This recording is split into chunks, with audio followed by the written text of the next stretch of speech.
বাংলাদেশের সুষ্ঠু গ্রহণযোগ্য ও অংশগ্রহণমূলক নির্বাচন দেখতে চায় জার্মান, একথা জানিয়েছেন ঢাকায় নিযুক্ত দেশটির রাষ্ট্রদূত আখিম ট্রস্টার।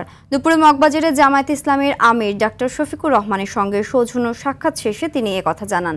বাংলাদেশের রাজনৈতিক স্থিতিশীলতা ও গণতন্ত্রকে এগিয়ে নেওয়ার পাশাপাশি শিক্ষা ও বাণিজ্য উন্নয়নে পাশে থাকার কথা জানান আখিম ট্রস্টার। বৈঠক শেষে জামায়াতের মুখপাত্র অ্যাডভোকেট মতিউর রহমান আকন্দ বলেন, দেশের স্থিতিশীলতা আনতে সরকারের সাথে যৌথভাবে কাজ করে যাচ্ছে জামায়াত।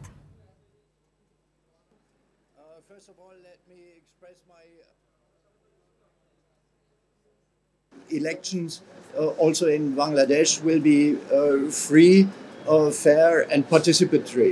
বাংলাদেশের রাজনৈতিক স্থিতিশীলতা ও গণতন্ত্রকে এগিয়ে নিতে আমাদের মধ্যে বিভিন্ন বিষয়ে আলোচনা হয়েছে। আমরা বাংলাদেশে একটি সুষ্ঠু, গ্রহণযোগ্য ও অংশগ্রহণমূলক নির্বাচন প্রত্যাশা করি। And this may be sort of my last words.